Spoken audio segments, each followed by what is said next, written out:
Hey everyone, welcome back to Rocky Watches Movies. Today we're boldly exploring the groundbreaking 1966 sci-fi series, Star Trek. This iconic show launched a legendary franchise with its vision of the future, memorable characters, and thought-provoking stories. And it's still loved today. But how much do you really know about what happened behind the scenes during this classic series? So set your phasers to stun and let's beam up 20 things you never knew about Star Trek the original series. "I'm a doctor, not a mechanic," was a signature complaint from Bones whenever he was asked to tackle tasks beyond his medical expertise, with many different variations used throughout the show.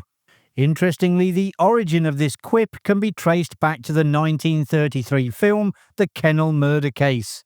In that film, the character Dr. Dormus delivers similar remarks. Oh, wait a minute. I'm a doctor, not a magician. Almost full of... But what about the body? Hadn't you better have a look at it? I'm a doctor, not a detective. The Vulcan salute was reportedly inspired by a Jewish blessing, and it was Leonard Nimoy who suggested it for the show.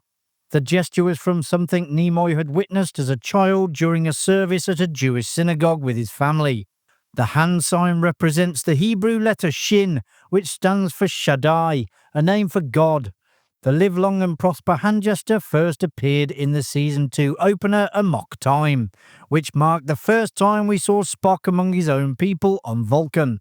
Nimoy also improvised the Vulcan nerve pinch as a more alien and sophisticated alternative to knocking someone out with a phaser. After reading a scene for The Enemy Within from the first season, where Spock was meant to render Kirk's duplicate unconscious with a blow, he argued that such an act felt too primitive for a Vulcan. Instead, he proposed that Spock might possess a deep knowledge of human anatomy or a unique Vulcan ability that allowed him to subdue others with a simple touch. When the producers saw the footage, they were impressed and immediately decided to make it a recurring feature of Spock's character. It was written as the FSMP, which stood for the famous Spock nerve pinch, in future scripts. One cast member who struggled with performing the classic Vulcan salute was William Shatner, as he was physically unable to spread his fingers in that distinctive way. Consequently, he avoided doing it altogether. But when it was absolutely necessary for his character to perform the salute in Star Trek III, The Search for Spock, fishing lines were used to hold two of his fingers apart. Star Trek aired during the height of the civil rights movement, and Nichelle Nichols made history with her role. She portrayed Lieutenant Uhura, becoming one of the first black women to play a major role on a TV show. While she did not face discrimination on set, other areas of the studio were less welcoming. She wasn't permitted to enter through the same gate as the white actors. She was on the verge of leaving the show, but Martin Luther King Jr., a passionate Trekkie himself, persuaded her to stay. King told her, "This is the future. Roddenberry has established us as we should be seen. We are marching. And this is the first step. When we see you, we see ourselves. And we see ourselves as intelligent and beautiful and proud." While Gene Roddenberry made significant efforts to advance ethnic and gender diversity, women on the show were still very much sexualized. The female members of the Enterprise crew all wore mini dresses. The show's costume designer, William Ware Tice, created such revealing outfits for the female cast that the Tice titillation theory was coined after him. This theory states, the sexiness of an outfit is directly proportional to the possibility that a vital piece of it might fall off. Also, close-ups of the female crew were often shot with a softer focus to give them a dreamier appearance, but that was a common Hollywood technique of the era. And it wasn't just the girls, the men had a share of it too. Captain Kirk was frequently seen shirtless across multiple episodes and often found himself offering his charms to women throughout the galaxy to save his crew. Michael Forrest, who portrayed Apollo in Who Mourns for Adonis, was asked to remove his shirt during his audition to prove he had the necessary physique. He later said, "They had to put tape on my chest for that episode. I mean, come on. But that's what they did, and then they put makeup over it. At the time I thought, I can't believe what they're doing." Roddenberry penned a set of lyrics to the show's theme purely to claim royalties. He persuaded the theme's composer, Alexander Courage, through a handshake deal to grant him the option to write lyrics. Although Roddenberry never recorded, released, or used the lyrics in the show, this contribution entitled him to 50% of the royalties from Courage's work. Roddenberry deliberately avoided giving Sulu a surname as he wanted him to represent all of Asia. He chose the name Sulu after the Sulu Sea, which he felt had a suitably vague and appealing sound. His first name, Hikaru, wasn't officially canon until Star Trek VI, though it first appeared in the 1981 novel The Entropy Effect. Despite Star Trek's reputation for featuring television's first interracial kiss, it actually wasn't the first. The episode Plato's Stepchildren, which aired on 22nd of November 1968, shocked audiences with Uhura and Kirk kissing. Although they were never romantically involved on the show, they were forced into a kiss with a tight embrace by the Platonians, a cruel, immortal alien race with telekinetic powers. Depending on your definition of what constitutes an interracial kiss, there are several instances that occurred on TV before Star Trek. One example being in a 1960 episode of Adventures in Paradise between white actor Gardner McKay and Pilar Surratt, who hailed from the Philippines. Surratt later appeared as Cybo in the Star Trek episode Wolf in the Fold. And British television had already shown a black character kissing a white character as early as 1959 in Hot Summer Night. What Star Trek did was give American TV its first kiss between a fictional white character and a fictional black character. That said, the moment remains a significant milestone in television history, and one that almost never came to be. Apparently, the network demanded two versions of the scene to be filmed, one with the kiss and one without. According to the cast, Nichelle Nichols and William Shatner deliberately botched the takes without the kiss, ensuring the network had no choice but to air the version with it. The famous catchphrase, "Beam me up, Scotty," surprisingly never appeared in Star Trek the original series. While Captain Kirk never uttered this exact line, variations of the phrase did occur, such as "Scotty, beam us up." Over time, "Beam me up, Scotty" became a popular shorthand among fans and in broader pop culture, despite its absence from the official scripts. Matt Jeffries was the designer who had the task of coming up with a spaceship for the series. Roddenberry's only request was for a practical ship, one that could house 100 to 150 crew members for long periods of time. According to Jeffries, Roddenberry initially saw a model of the ship upside down, the exact opposite of how it was eventually presented in the series. Roddenberry liked the look of the ship and wanted to keep it like that for production. Jeffries fought to get it the way he intended and luckily got his way. The Enterprise was Starfleet's 17th starship design, and it was the first in its series, hence the number 1701. In this scene from Way to Eden from Season 3, Kirk's insignia is on the wrong side of his shirt. To create reaction shots of Kirk that were not filmed, some shots of William Shatner were printed backwards.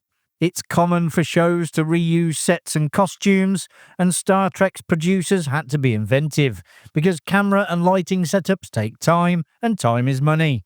For instance, in Wink of an Eye from Season 3, Scotty delivers a log entry on the bridge, but his dialogue doesn't match his lip movements, and his hairstyle is inconsistent with the rest of the episode. This is because the scene was taken from the Empath, also from Season 3. There's even a different person at Uhura's station, but only in that particular scene. The first season episode, Devil in the Dark, holds two notable distinctions. Firstly, it is the very first episode to begin without showing the Enterprise or its crew before the opening credits. Secondly, across the entire 3-year run of the original series, and indeed the whole franchise, it stands alone as the only episode without a single speaking role for a woman. The original pilot episode of Star Trek was quite different from what eventually aired. Titled The Cage, it featured an almost entirely different cast and crew, with Mr. Spock as the only character to carry over to the familiar bridge lineup seen in the original first episode. Jeffrey Hunter starred as Captain Christopher Pike, who is abducted by telepathic aliens and subjected to psychological experiments involving a human woman. Although the pilot was well made, the cast lacked the warmth and diversity that would later define the series, and the studio ultimately rejected the episode.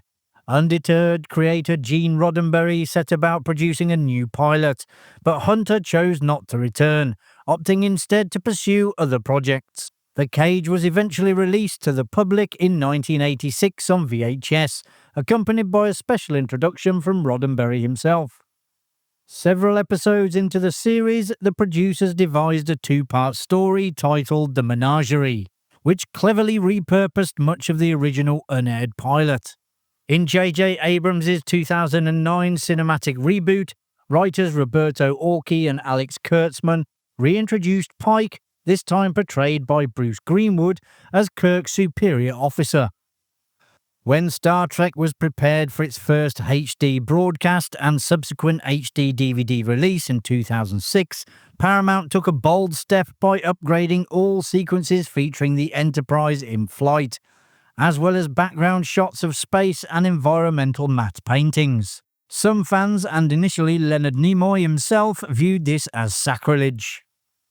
In Plato's Stepchildren, Spock is compelled by malevolent telepathic aliens, the same ones who forced Kirk and Uhura to kiss, to cry, laugh, and tenderly sing. The song he performs is often referred to as the Bitter Dregs song, because of the haunting final line of the first verse. Ah ha ha, bitter dregs. Its true title is Maiden Wine, a piece penned by Leonard Nimoy himself. In 1969, it appeared on his album The Touch of Leonard Nimoy, featuring an additional verse and a full musical arrangement. This was one of 5 albums Nimoy released, the first being Mr. Spock's Music from Outer Space in 1967, which saw a limited re-release in 2017. The show has shattered numerous Guinness World Records, one of which is that the fictional language of Star Trek, Klingon, holds the record for being the most widely spoken fictional language. William Shatner developed tinnitus after standing too close to a special effects explosion while filming the Star Trek episode Arena. He was too close to his makeshift cannon when it fired. Tinnitus is a condition that manifests as an annoying ringing in the ears. He reported feelings of agony and torment until he sought treatment. Shatner has described his tinnitus as sounding like television static. While he previously struggled with it in decades past, he has now reached a point where he is no longer bothered by it, similar to other patients who have successfully habituated. Leonard Nimoy also suffered from it after filming the episode The Apple. Spock threw a rock he was examining only to discover that it was explosive. The blast gave Nimoy a case of tinnitus as well, but it wasn't as severe as Shatner's. The show was an early example of the incredible power of fan campaigns. Despite low ratings during its first season, Star Trek survived thanks to an outpouring of support. NBC received thousands of letters from fans during that time. When rumours of cancellation resurfaced in the second season, Gene Roddenberry enlisted the help of passionate sci-fi fans to launch a letter-writing campaign. Between December 1967 and March 1968, NBC was inundated with letters. The amount is up for debate though, with numbers ranging from as low as 12,000 to over 1 million pieces of mail. But NBC Vice President Mort Werner said the number of letters and telegrams was closer to 100,000. More than 125 video games based on or inspired by the Star Trek series have been created.